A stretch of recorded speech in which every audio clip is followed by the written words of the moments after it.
नमस्कार दर्शकों, आप देख रहे हैं मेरा भारत चैनल। और आज का विषय सिर्फ दो घटनाओं की कहानी भर नहीं है।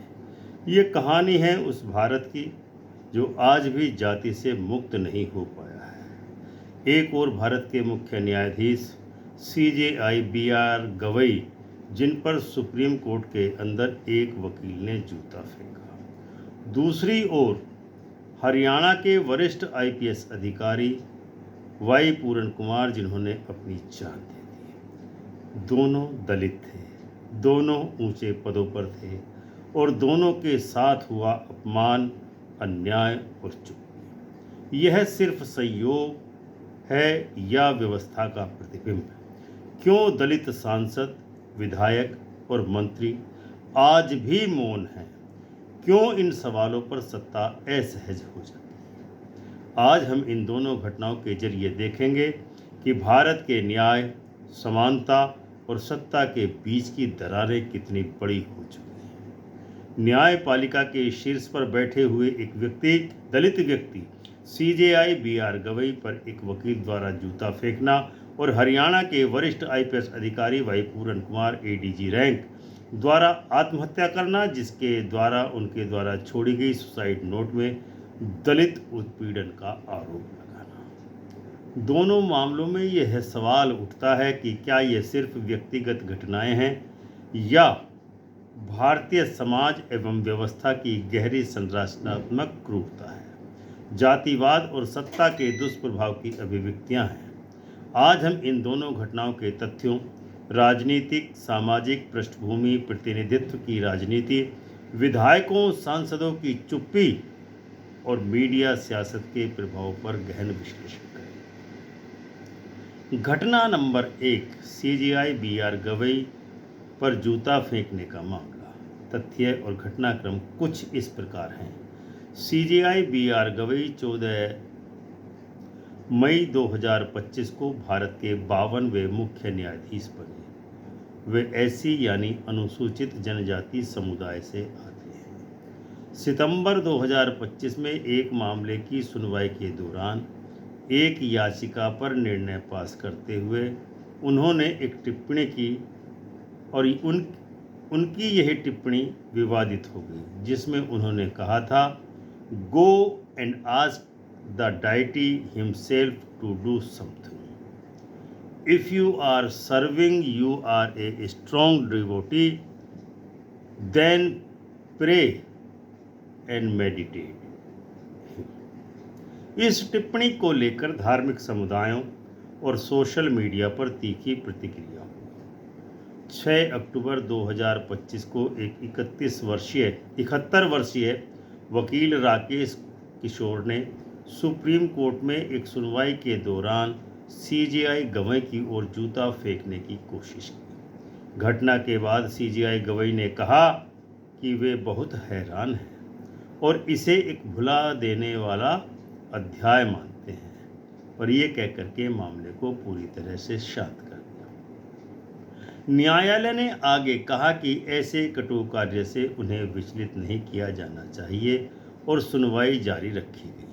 उस वकील राकेश किशोर ने बाद में दावा किया कि उन्होंने यह कार्रवाई भगवान की प्रेरणा में की, क्योंकि CJI ने सनातन धर्म का अपमान किया।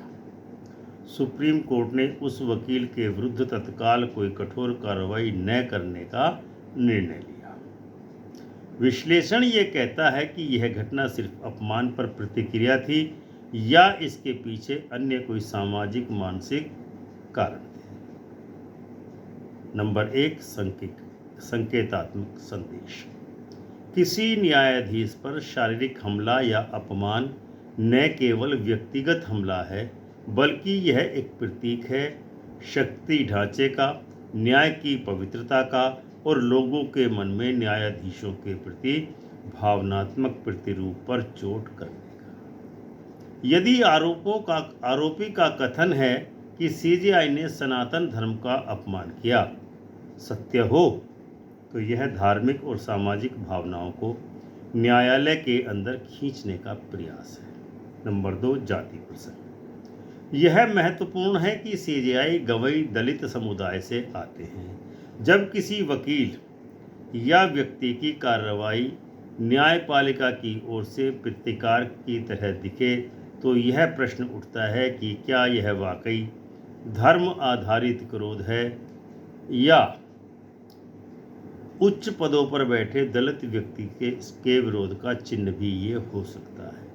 यद्यपि अभी तक किसी विश्वसनीय स्रोत ने यह प्रमाणित नहीं किया है कि जूता फेंकने का कारण जाति भेद या धर्म आधारित विचार था, लेकिन यह घटना दलित शक्ति सहायता और विरोध की भाषा के बीच टकराव की तरह प्रतीत होता है। नंबर 3, संविधान, न्यायपालिका और सार्वजनिक विश्वास। न्यायपालिका को समाज में एक शुद्ध, अल्पशिक्षित, निष्पक्ष संस्था माना जाता है। अगर न्यायाधीशों पर सार्वजनिक हमले हों, चाहे वे दलित हों या न हों, इससे न्याय व्यवस्था की प्रतिष्ठा को गहरा धक्का लगता है। कौन सही है और कौन गलत है, इस विवाद से आगे यह सवाल बड़ा हो जाता है कि न्यायपालिका को किस तरह की जवाबदेही हो, इस पर भी ध्यान देना चाहिए। नंबर 4, मीडिया एवं सार्वजनिक प्रक्रिया। यह घटना समाचारों और सोशल मीडिया पर तेजी से फैल गई। कई लोग सीजेआई की टिप्पणी को धार्मिक भावना के अपमान के रूप में देख रहे हैं, तो कई लोग इसे न्यायपालिका और धर्म को आगे खींचने की कोशिश भी बता रहे हैं। इस विवाद में न्यायपालिका और धर्म को आगे खींचने की कोशिश न्यायपालिका, धर्म और अभिव्यक्ति की आज़ादी तीनों के बीच एक जटिल समीकरण को सामने ला रखा है। इस प्रकार यह घटना न केवल न्यायालय में एक अप्रत्याशित अशिष्टता थी, बल्कि सामाजिक और संवैधानिक विषयों का चिमटा भी है: जाति, धर्म, शक्ति और न्याय। दूसरी घटना हरियाणा की है, जहां एडीजी आईपीएस वाई पूरन कुमार ने आत्महत्या अपने चंडीगढ़ स्थित आवास पर की। तथ्य और घटनाक्रम इस प्रकार है। वाई पूरन कुमार 2001 बैच के आईपीएस अधिकारी थे और वे दलित माला समुदाय से संबंध रखते थे। 7 अक्टूबर 2025 को उन्हें चंडीगढ़ स्थित उनके आवासीय परिसर में गोली लगने की स्थिति में मृत पाया गया। उनके द्वारा एक 8 पेज का अंतिम नोट या सुसाइड नोट भी छोड़ा गया, जिसमें लगभग 16 अधिकारियों उनके खिलाफ हत्या, उत्पीड़न, सार्वजनिक अपमान और जातिगत भेदभाव आदि के आरोप लगाए गए। उनकी पत्नी IAS Amneet P Kumar Japan में एक सरकारी मिशन पर थी। उन्होंने तुरंत हरियाणा सरकार एवं चंडीगढ़ पुलिस से संपर्क किया और फौरन एफआईआर दर्ज करने की मांग की। अमनीत ने कहा कि एफआईआर में सभी आरोपियों के नाम जोड़े जाएं, उन्हें तत्काल निलंबित किया जाए और उनकी गिरफ्तारी भी की जाए। प्रारंभ में दर्ज एफआईआर में कथित तौर पर कुछ नामों का उल्लेख नहीं किया गया। अमनीत ने इस एफआईआर की कमी पर अपनी आपत्ति दर्ज की। परिवार ने मृतक का अंतिम संस्कार और पोस्टमार्टम को स्थगित कर दिया और कहा कि जब तक सभी आरोपियों के खिलाफ एफआईआर सुसंगत धाराओं में दर्ज नहीं होती, तब तक न तो मृतक के शव का अंतिम संस्कार होगा, न ही पोस्टमार्टम होगा। पुलिस और प्राधिकरणों ने बाद में एफआईआर में SC/ST एट्रोसिटीज अधिनियम की धारा 3(2) भी शामिल किया। एक विशेष जांच टीम SIT का गठन भी किया गया। रोहतक के एसपी नरेंद्र बिजरानिया ने, जो कि एक नोट में नामित था, को तत्काल प्रभाव से स्थानांतरित कर दिया गया। मुख्यमंत्री नायब सिंह सैनी ने कहा कि तथ्यों की निष्पक्ष जांच होगी और दोषी पाए गए अधिकारियों के विरुद्ध कार्रवाई की जाएगी। अब इस घटना का विश्लेषण हमको क्या दिखलाता है? ये दलित उत्पीड़न, मानसिक दबाव और शक्ति संघर्ष का प्रतीक है। नंबर 1, दलित पहचान और दमन का अनुभव।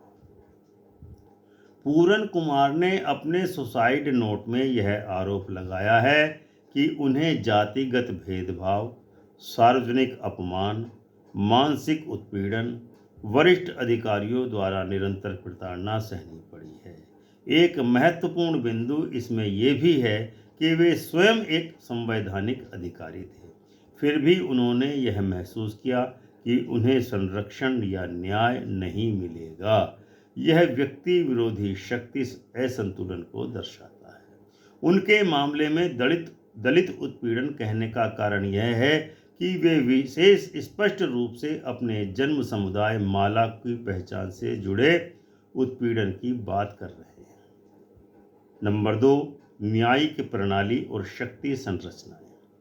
अगर एक शीर्ष पुलिस अधिकारी को ही व्यवस्था की दीवारों से उत्पीड़न महसूस होता हो तो आम नागरिक की स्थिति, आम दलित की स्थिति क्या होगी, आप सोच सकते हैं।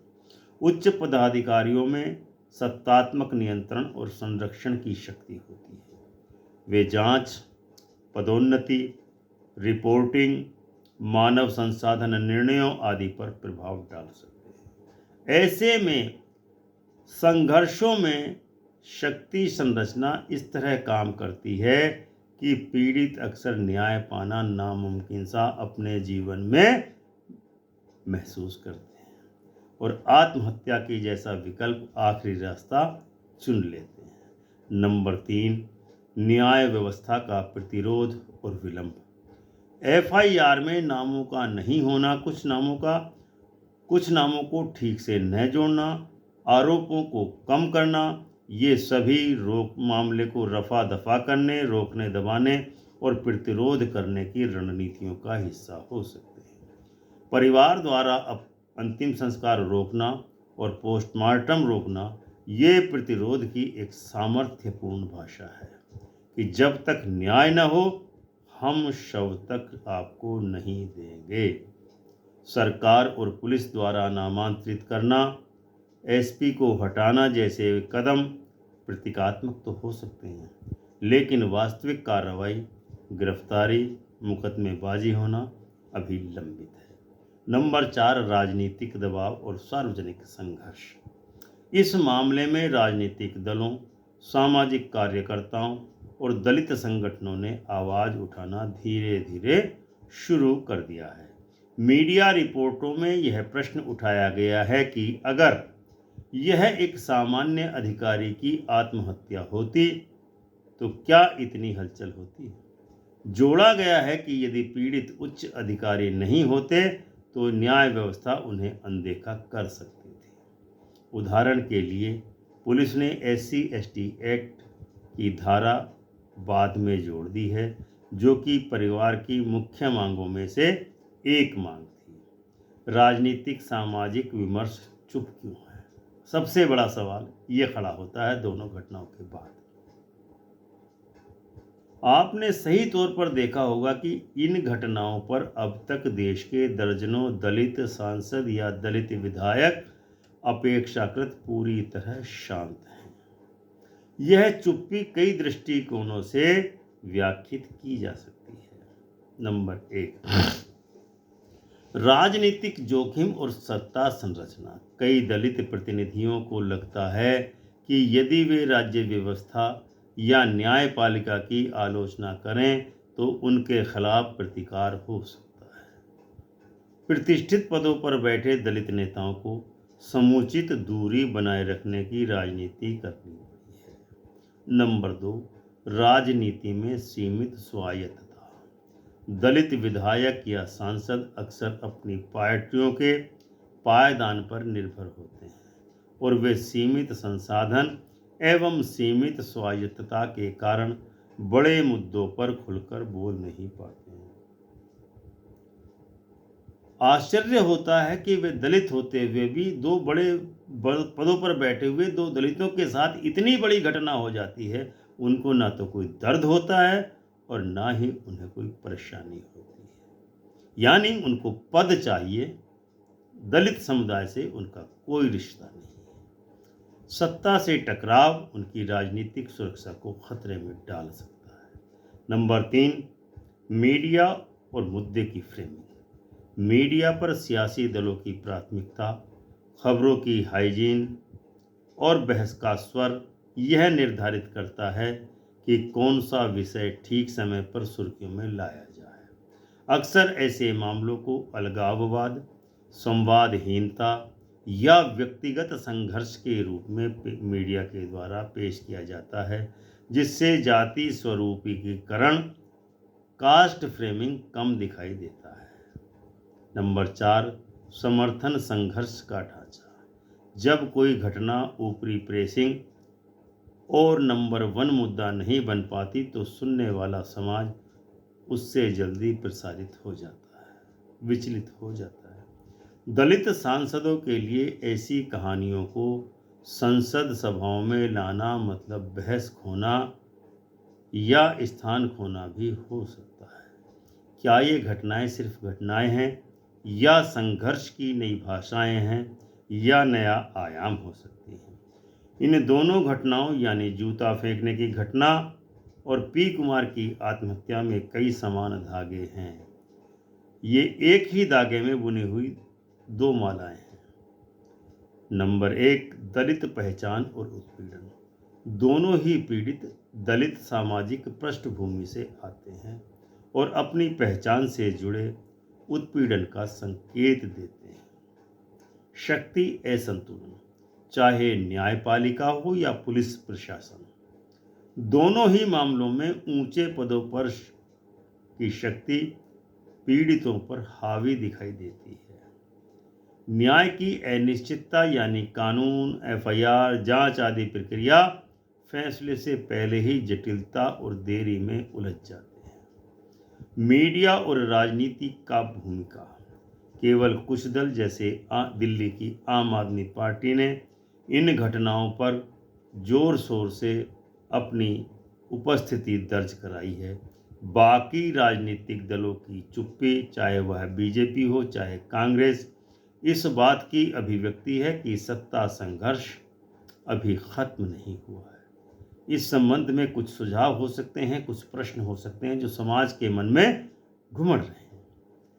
क्या न्यायपालिका और प्रशासन में दलितों की सुरक्षा के लिए विशिष्ट तंत्र बनाया जाना चाहिए, जैसे दलित न्याय निगरानी आयोग या विशेष स्वतंत्र जांच इकाइयाँ?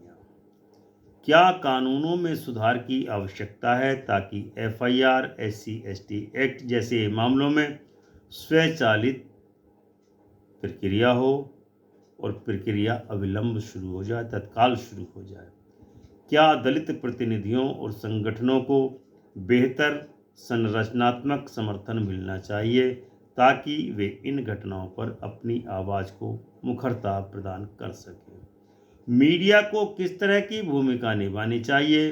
दलित दृष्टिकोणों को कैसे समेकित रूप में प्रस्तुत करना चाहिए ताकि ये घटनाएं दब ना जाएं और जोर शोर से लोगों की स्मृति में रहें?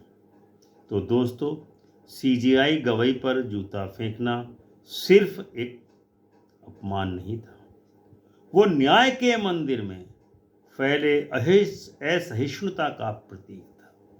और IPS पूरन कुमार की आत्महत्या वो एक ऐसी पुकार थी जिसे सत्ता ने सुनने से इनकार कर दिया। भारत आज तकनीक से आगे है, लेकिन सोच से बहुत पीछे चला गया है।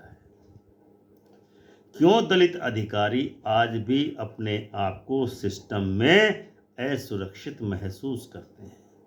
अगर आपको लगता है कि अब वक्त आ गया है इस चुप्पी को तोड़ने का, तो इस वीडियो को जरूर शेयर कीजिए, लाइक कीजिए, कमेंट में अवश्य लिखिए कि न्याय सबका है, भेदभाव किसी का नहीं है। हम आज मिलकर के बदलाव की आवाज़ बन सकते हैं। तो मिलते हैं अगले वीडियो में, तब तक वीडियो को चैनल को सब्सक्राइब करके बेल आइकन का बटन अवश्य दबाएं। जय भीम, जय भारत, जय हिंद, जय संविधान।